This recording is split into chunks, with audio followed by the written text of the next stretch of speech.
Halo semua, Assalamualaikum warahmatullahi wabarakatuh. Kembali lagi bersama saya, Sulimartu Soleha. Sekarang kita mau masuk bab baru, yaitu bab perbandingan trigonometri. Jadi ini dasar dari trigonometri.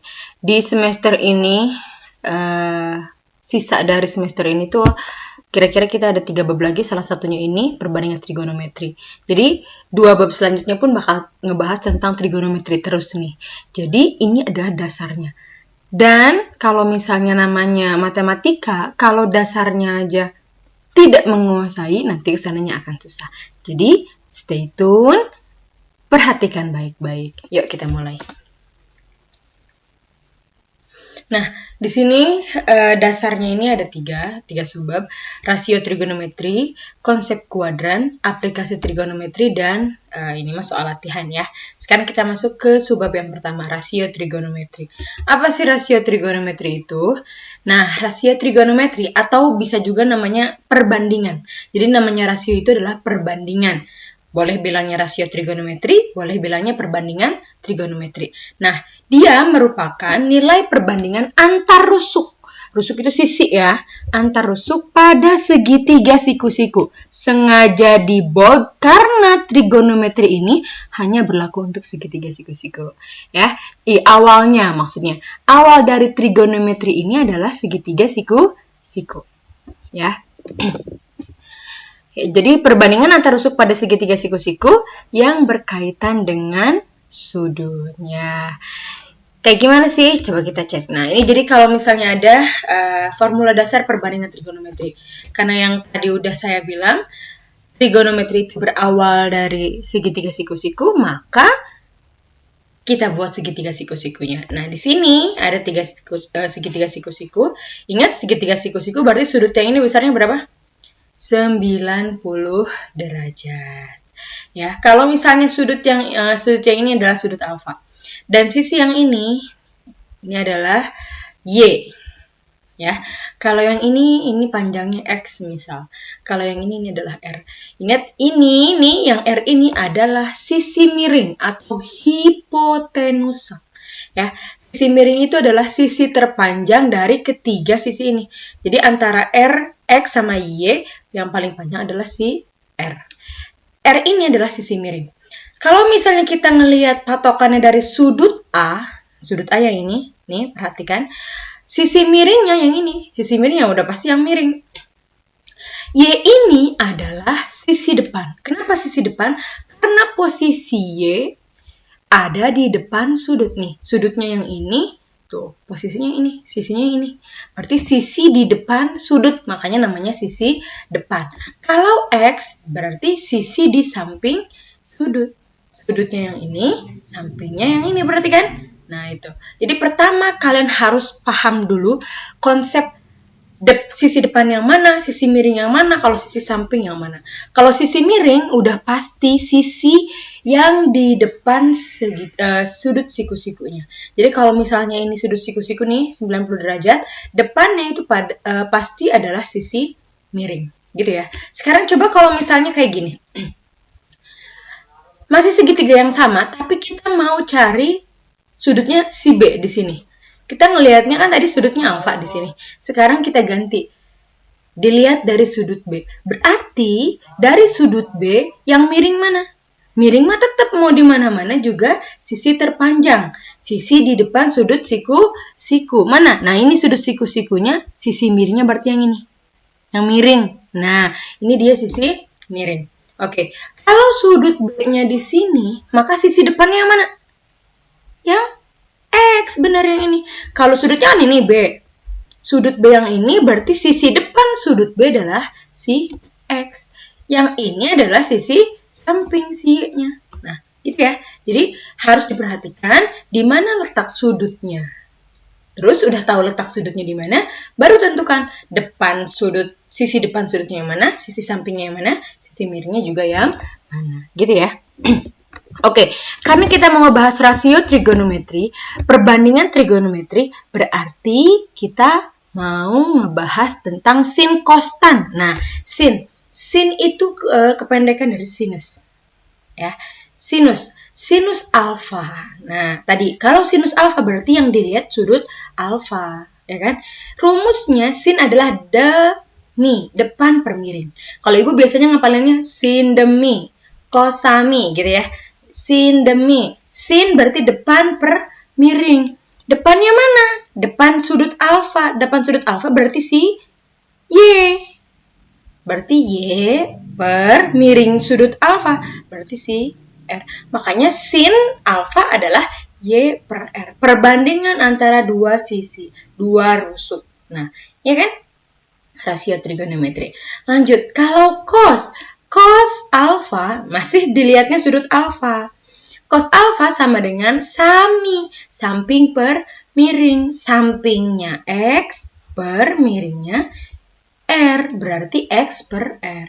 Kalau misalnya kita mau nyari samping cos beta. Beta kan yang ini. Apa berarti rumusnya? Cos sami, samping per miring. Samping beta mana?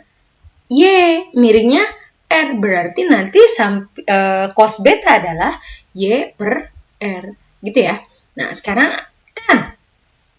Kalau tan desa, tan alfa, berarti yang dilihat sudut alfa. Tan alfa, tan desa, depan per samping, berarti Y per X. Oke ya. Nah, ini dia. Sin demi, kosami, tan desa. Ingatin, harus dihafalin. Sin demi, kosami, tan desa. Nah, sekarang selanjutnya ada kebalikan. Kebalikan dari sin. Nah, kalau kebalikan dari sin itu adalah kosekan. Kalau ibu biasanya ingetin CS ya. CS, kalau depannya C berarti kebalikannya adalah S. Begitupun sebaliknya. Kalau depannya S, kebalikannya adalah C. Sin, kebalikan dari sin kosekan. Jangan cos. Kebalikan dari sin kosekan ya gitu ya.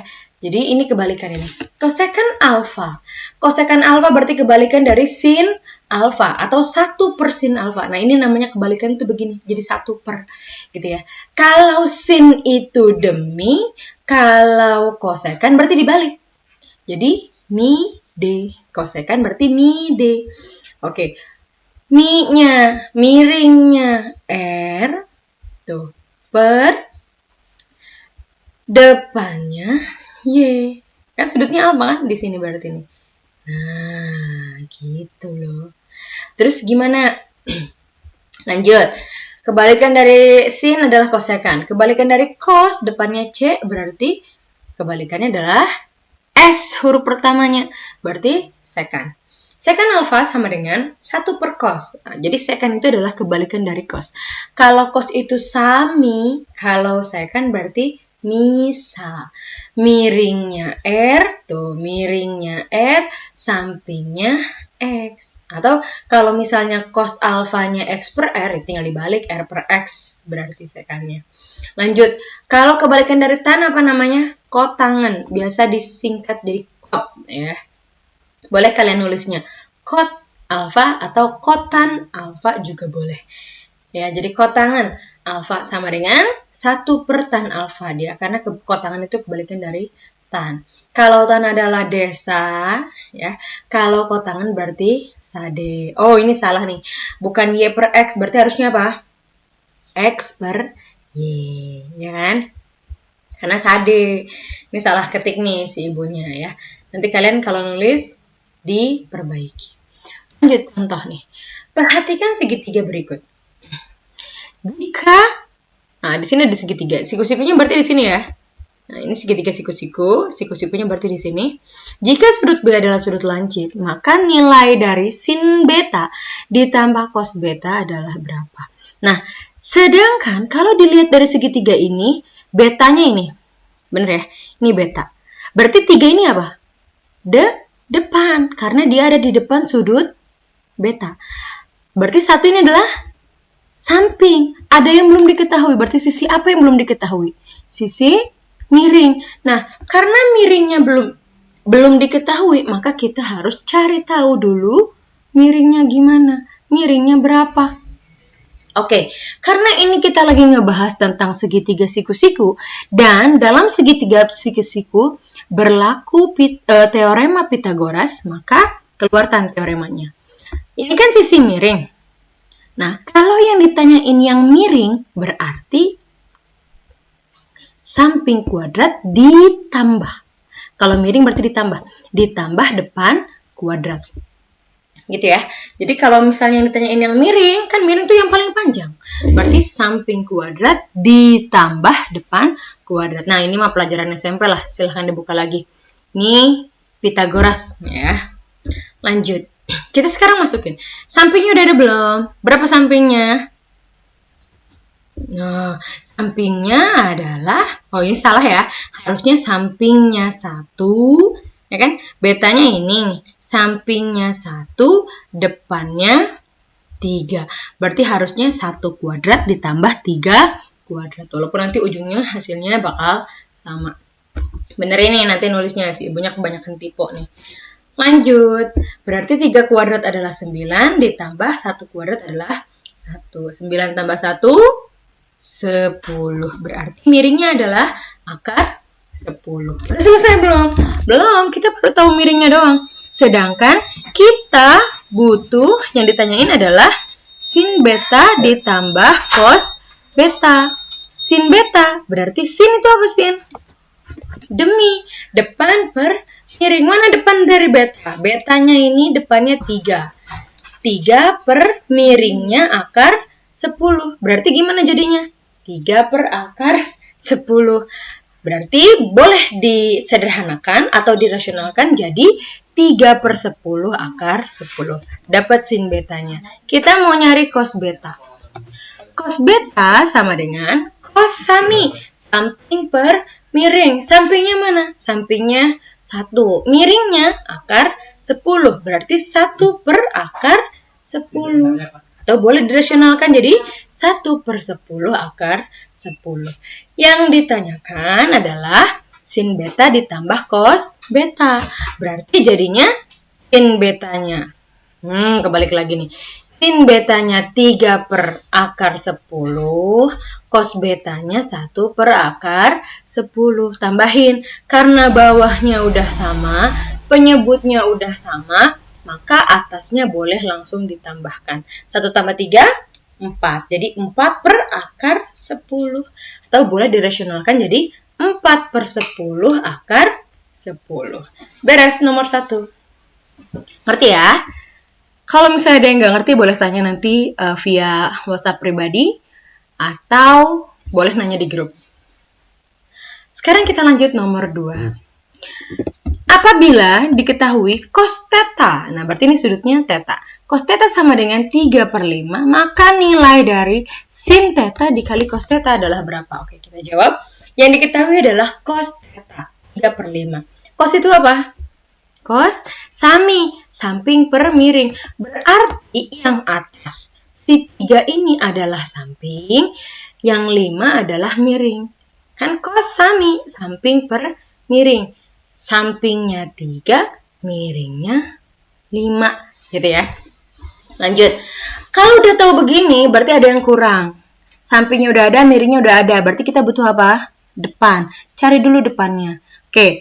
Karena trigonometri itu berawal dari segitiga siku-siku, jadi balikin ke segitiga siku-siku. Nah, ini dia. Jadi kita buat segitiga siku-siku, tetanya di sini, ya kan? Cos samping per miring. Samping kan berarti di sini ya. Sampingnya 3, miringnya 5. Yang belum kita tahu adalah sisi depannya berapa. Kita cari. Oke, kalau tadi mau nyari miring berarti Pitagorasnya ditambah. Kalau sekarang nyari yang bukan miring. Bukan miring itu berarti bisa depan atau bisa samping. Kalau nyari yang bukan miring berarti miring dikurangi sama yang lain, gitu ya. Kalau misalnya kita mau nyari depan, sisi depan berarti miring kuadrat dikurangi samping kuadrat. Kalau mau nyari samping berarti miring kuadrat dikurangi depan kuadrat dan seterusnya.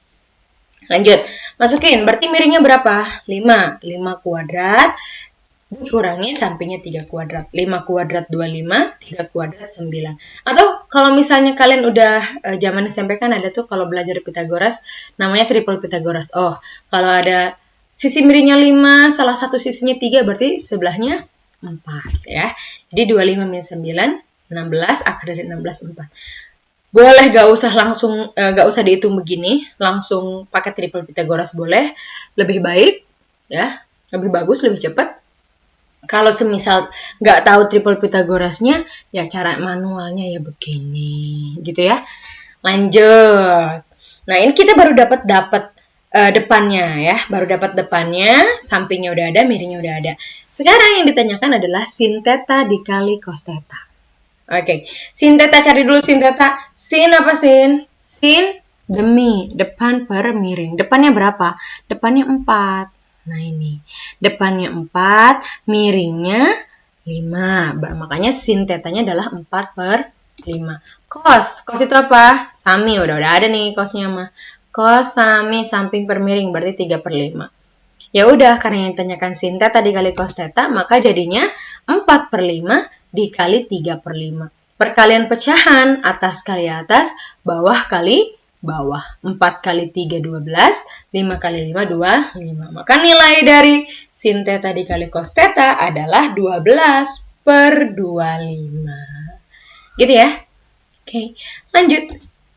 Nah, sekarang ada yang namanya sudut istimewa. Ya, sudut istimewa itu adalah sudut yang nilai sin kostannya itu udah gampang dicarinya ya. Udah nilai realnya begini gitu ya. Jadi nggak usah pakai kalkulator lagi kalau udah sudut istimewa. Ini sudut yang sering digunakan dalam trigonometri ya.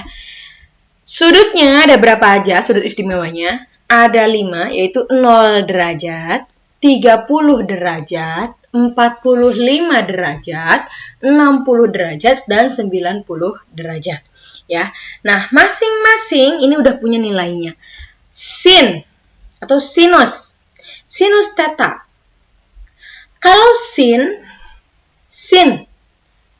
ya, berarti sin theta. Sin naik berarti. Ya, sin naik. Berarti setengah akar 0, setengah akar 1, setengah akar 2, setengah akar 3, setengah akar 4. Nah, setengah akar 0 bisa kita sederhanakan. Akar 0 berapa? 0. 0 dikali setengah ya 0. Setengah akar 1, akar 1, 1 dikali setengah ya setengah. Setengah akar 2 nggak bisa kita sederhanakan. Setengah akar 3 tidak bisa kita sederhanakan. Setengah akar 4. Akar 4 berapa? 2. 2 dikali setengah? 1. Nah, ini jadi sin.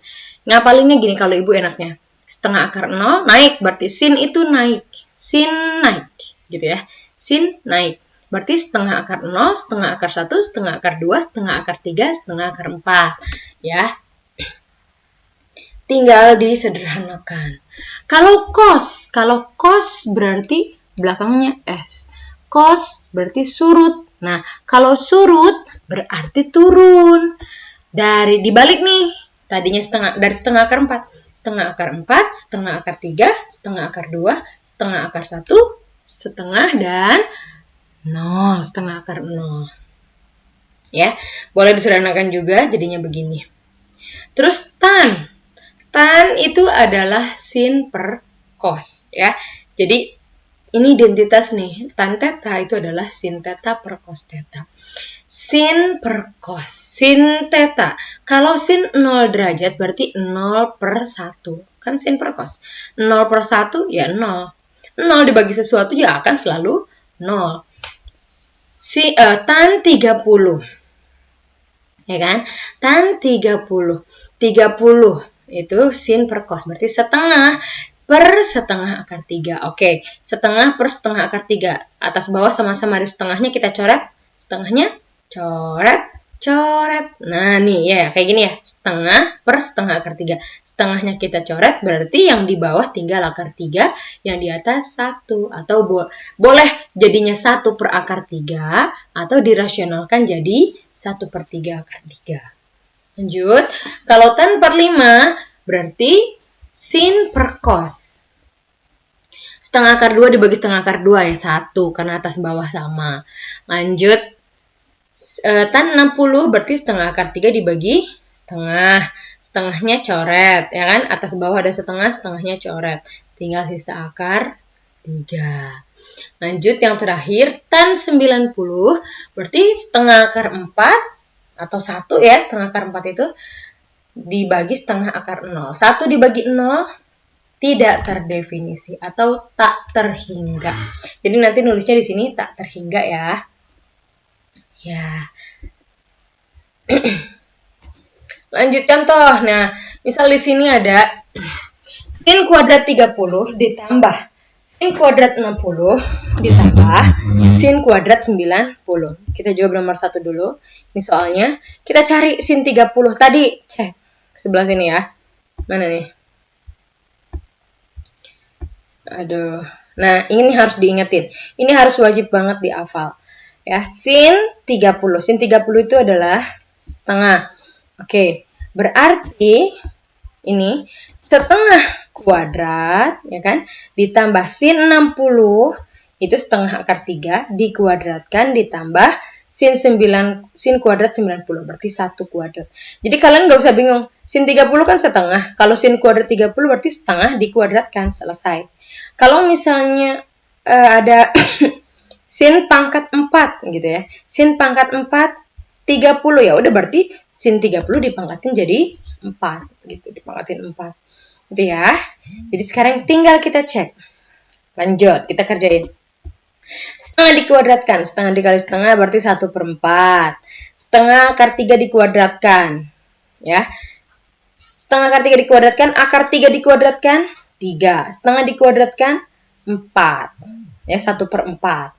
Berarti jadinya plus 1/4 ditambah 3/4 ditambah 1 kuadrat ya. 1/4 tambah 3/4, bawahnya udah sama nih, penyebutnya udah sama. Atasnya berarti tinggal kita jumlahkan. 1 tambah 3, 4. Jadinya 4/4 tambah 1. 4/4 itu berapa? 1. 1 tambah 1, 2. Oke, nomor 1 selesai. Nomor 2.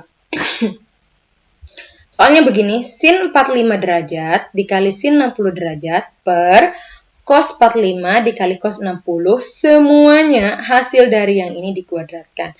Berarti kita cek sama dengan sin 45. Sin 45 itu kan setengah akar 2 dikali sin 60. Sin 60 itu setengah akar 3. Setengah akar 2 dikali setengah akar 3 berarti berapa?